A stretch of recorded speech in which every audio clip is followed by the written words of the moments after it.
만약 당신이 좋아하는 여자와 문자할 때 혼란스럽거나 무슨 말을 해야 할지 몰라 막막하거나 심지어 문자 자체가 너무 어렵게 느껴진 적이 있다면 당신은 딱 맞는 곳에 온 것입니다. 오늘 영상에서는 당신에게 매우 유용한 비결을 알려드릴 것입니다. 제가 곧 공유할 내용은 많은 사람들이 크러쉬를 사로잡고 연애에 성공하는 데 도움이 되었던 방법들입니다. 이 영상에서 제가 설명하는 내용을 제대로 익힌다면 그녀가 당신에게 지루함을 느끼고 멀어질 가능성이 크게 줄어들 것입니다. 저는 먼저 심리적인 관점에서 왜 문자할 때 무슨 말을 해야 할지 모르게 되는지 분석한 후 각각의 상황에서 어떻게 대처해야 하는지 구체적으로 알려드릴 것입니다. 그러니 너무 걱정하지 마세요. 설령 당신이 문자 실력에 자신이 있다고 해도 이 영상에는 아마도 한 번도 들어본 적 없는 세부적인 기술들이 포함되어 있습니다. 그러니 끝까지 시청하여 중요한 내용을 놓치지 않도록 하세요. 최근에는 무슨 말을 해야 할지 모를 때 그녀에게 심리 테스트를 해보라. 그녀가 답장을 늦게 해도 신경 쓰지 마라. 또는 밀고 당기기 전략을 활용해 매력을 높여라. 와 같은 조언들이 유행하고 있습니다. 하지만 저는 단언컨대 이런 방법들은 실제로 큰 효과가 없습니다. 오늘 영상에서는 이런 모호한 팁들을 다루지 않을 것이니 안심하고 보셔도 됩니다. 그렇다면 가장 중요한 질문부터 시작해 봅시다. 왜 여자와 문자할 때 무슨 말을 해야 할지 모르게 되는 걸까? 첫 번째 이유는 문자에 대해 너무 복잡하게 생각하고 너무 많은 부담을 갖기 때문입니다. 문자로 너무 많은 것을 이루려고 하다 보니 자신도 모르게 긴장하고 부자연스러워지는 것입니다. 한번 생각해 보세요. 가장 친한 친구와 하루 종일 문자를 한다고 가정했을 때 항상 대화할 주제가 있나요? 당연히 그렇지 않겠죠. 남자들에게는 이게 매우 자연스러운 일입니다. 하지만 여자들은 다릅니다. 여자들은 몇 시간 동안 대화를 이어가고도 더 이야기하고 싶어 합니다. 3시간 동안 통화를 하고도 우리 만나서 더 얘기하자 라고 말할 수 있는 것이 여자들입니다. 그렇기 때문에 해결책은 아주 간단합니다. 자신에게 문자 제한을 설정해 보세요. 예를 들어 하루에 그녀에게 문자 5개만 보낼 수 있다고 생각해 보세요. 그렇다면 무슨 말을 해야 할지 모르겠다는 고민이 사라질 것입니다. 오히려 문자 내용을 지나치게 고민할 필요가 없어집니다. 우선 문자 횟수를 줄여보세요. 만약 당신이 일을 하거나 개인적인 일이 있다면 자연스럽게 말하면 됩니다. 지금 좀 바빠. 이따가 문자할게. 이렇게 하면 대화를 억지로 끊는 것이 아니라 자연스럽게 흐름을 조절할 수 있습니다. 이쯤에서 어떤 사람들은 이렇게 생각할 수도 있습니다. 이건 너무 당연한 거 아닌가? 하지만 조금만 기다려보세요. 곧 엄청난 효과를 가져올 팁을 알려드릴 테니까요. 또 한 가지 많은 사람들이 궁금해하는 점이 있습니다. 내가 문자를 적게 보내면 그녀가 실망하거나 관심을 잃지 않을까?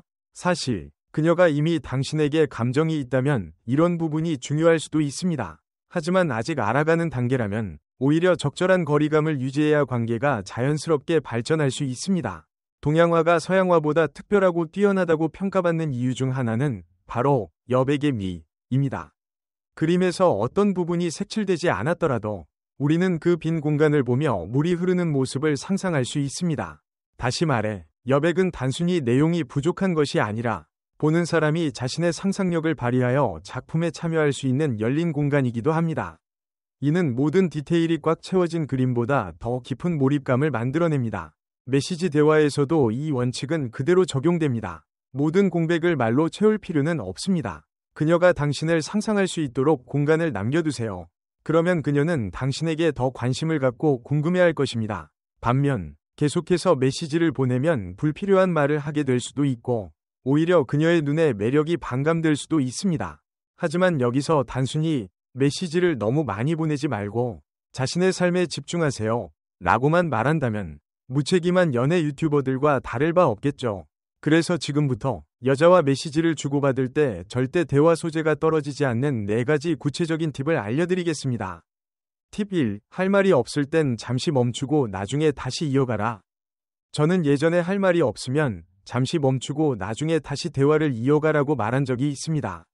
하지만 지금부터 공유할 팁을 적용하면 대화 소재가 끊기는 일이 거의 없을 것입니다. 이해되셨죠? 그럼 바로 시작해 보겠습니다. 우선 지금 하고 있는 일을 이야기하세요. 만약 할 말이 없다고 느껴진다면 그 순간 당신이 하고 있는 일을 간단히 이야기하고 그것을 대화의 출발점으로 삼아보세요. 이 방법만으로도 메시지에서 막히는 상황을 피할 수 있습니다. 하지만 저는 여기서 한 단계 더 나아간 업그레이드 버전을 알려드릴 겁니다. 지금 하고 있는 일을 이야기할 때 약간의 과장이나 창의적인 표현을 추가하세요. 예를 들어, 그녀가 뭐 하고 있어? 라고 물었을 때 보통 사람들은 단순히 운동 끝내고 좀 힘들어 라고 대답합니다. 하지만 이런 정보 전달식 대화는 쉽게 밋밋해질 수 있으며 상대방도 힘내, 부지런하네, 잘 챙겨 먹어 같은 평범한 반응만 하게 될 가능성이 큽니다. 대화를 더 흥미롭게 만들고 싶다면 단순한 대답 대신 약간의 과장이나 유머를 섞어보세요. 예를 들어, 운동 끝냈어, 힘들어 대신에 이렇게 말할 수 있습니다. 운동복 수명이 반으로 줄어든 기분이야.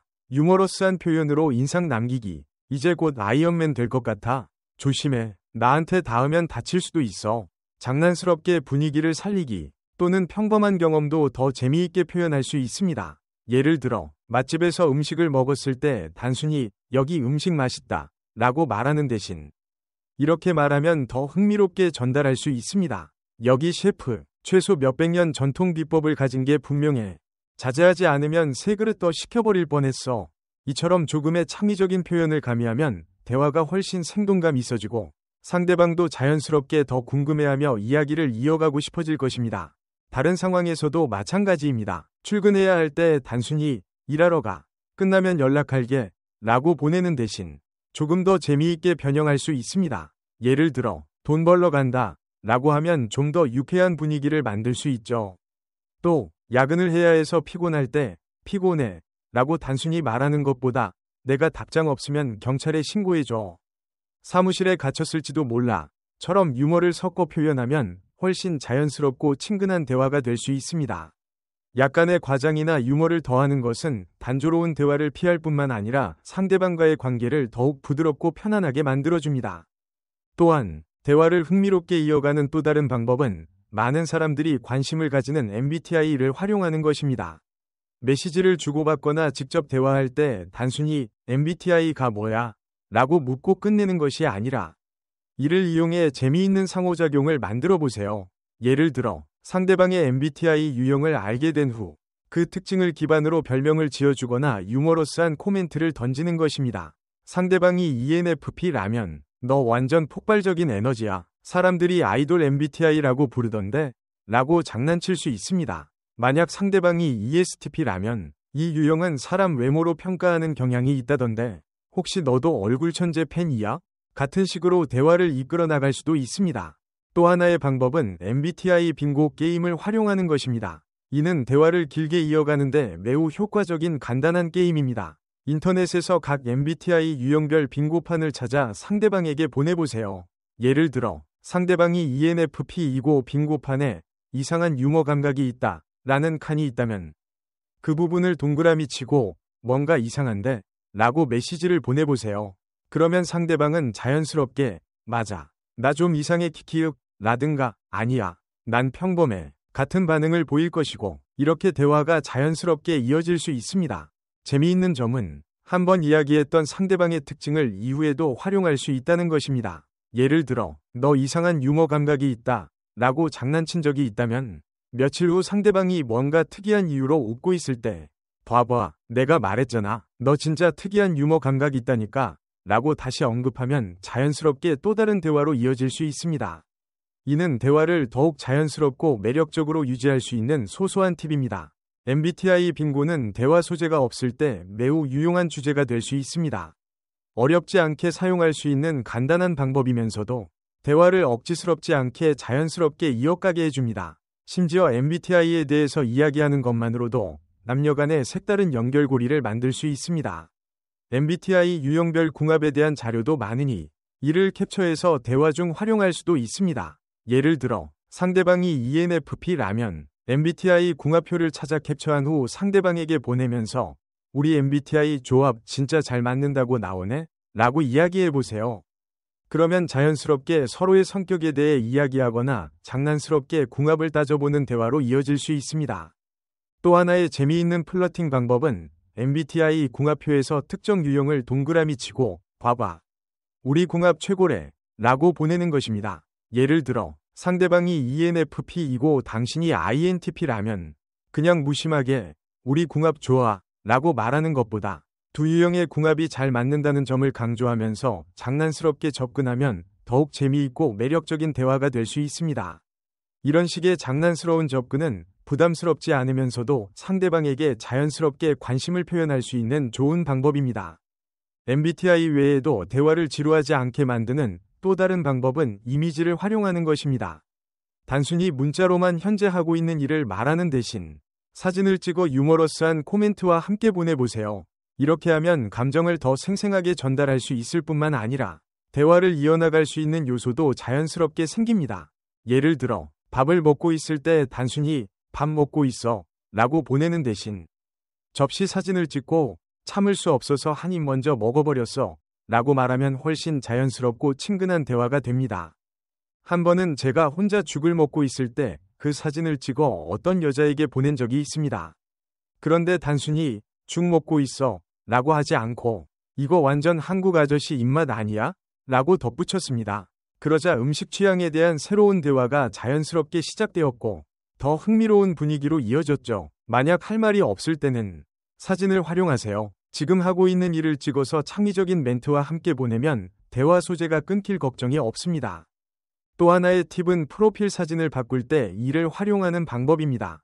보통 사람들은 프사 바꿨어 라고만 하지만 조금만 변형하면 훨씬 재미있게 만들 수 있습니다. 예를 들어 확실하지? 라고만 보내보세요. 이 말은 은근히 칭찬해줘야지 라는 의미를 담고 있지만 부담스럽지 않게 유머러스한 분위기를 만들 수 있습니다. 만약 상대가 긍정적으로 반응한다면 합격이라고 말하면서 대화를 이어갈 수 있습니다.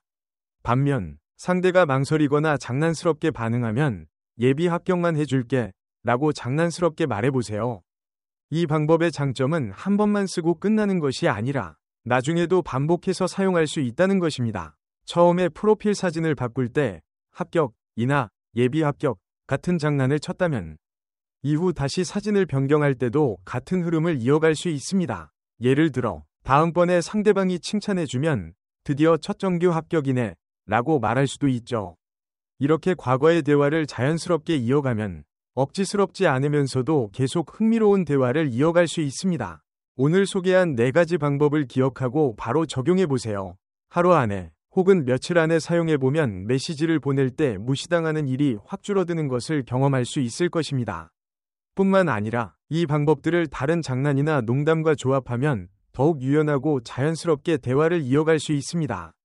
예를 들어 앞에서 이야기했던 MBTI 장난을 활용하는 방법을 다시 생각해봅시다. 상대방의 MBTI가 INTP라고 가정해보겠습니다. 그리고 예전에 대화 중에 너 완전 차가운 로봇 같아 라고 장난친 적이 있다고 해봅시다. 그런데 이번에 당신이 프로필 사진을 바꿨고 상대방이 반응을 괜찮네 혹은 그냥저냥처럼 무덤덤하게 했다면 여기서 다시 그 장난을 살릴 수 있습니다. 바로 역시 차가운 로봇이야 라고 말하면서 웃어보세요. 그러면 상대방이 뭐야 너야말로 감정 없는 로봇 아니야? 라고 반응할 수도 있고 그럼 자연스럽게 그래도 로봇치고는 합격이지? 같은 식으로 이어갈 수 있습니다. 이렇게 하면 대화가 억지스럽지 않으면서도 끊기지 않고 계속 이어지게 됩니다. 예전에 했던 장난을 기억하고 적절한 타이밍에 활용하면 상대방이 대화를 더 즐겁게 받아들이고 친밀감을 느끼게 될 것입니다. 재미있는 농담을 기억하고 적절하게 다시 사용하거나 다른 팁과 결합해서 활용하면 더 이상 무슨 말을 해야 할지 모르겠어 라는 상황에 빠지지 않을 것입니다. 이것이 바로 타고난 말재주가 없거나 유머 감각이 부족하더라도 매력적으로 소통할 수 있는 비결입니다. 처음부터 이 내용을 따라온 분들은 아마도 깜짝 놀랄 것입니다. 문자에도 이런 공식과 기술이 있다니 혹은 나도 카카오톡에서 더 재미있게 대화하는 법을 배울 수 있겠네 같은 생각이 들 수도 있죠. 사실 꼭 카카오톡이 아니더라도 어떤 메시지 앱이든 제대로 활용할 수 있습니다. 간단한 하나의 팁만으로도 한 사람과 여러 번 응용할 수 있으며 다양한 방법을 조합하면 절대 대화 소재가 부족해지지 않습니다. 심지어 말이 많거나 유머 감각이 뛰어나지 않아도 오늘 소개한 방법들을 따라 하기만 하면 대화를 재미있고 매력적으로 만들 수 있습니다. 누구나 배워서 적용할 수 있는 강력한 무기라고 할 수 있죠. 만약 더 많은 메시지 팁과 노하우를 알고 싶다면 제 채널을 팔로우하세요. 매일 새로운 비법을 공유할 예정이니 틈날 때마다 20분 정도만 투자해 듣고 연습해보세요. 그러면 분명한 변화를 느낄 수 있을 것입니다. 이미 많은 사람들이 이 방법을 적용해서 좋아하는 여자에게 좋은 인상을 남기거나 자연스럽게 데이트를 잡거나 혹은 여러 사람과 편하게 대화를 이어가는 데 성공했습니다. 만약 이 정보가 유용했다면 잊지 말고 팔로우하고 알림을 설정해서 새로운 콘텐츠를 놓치지 마세요. 끝까지 시청해주셔서 감사합니다.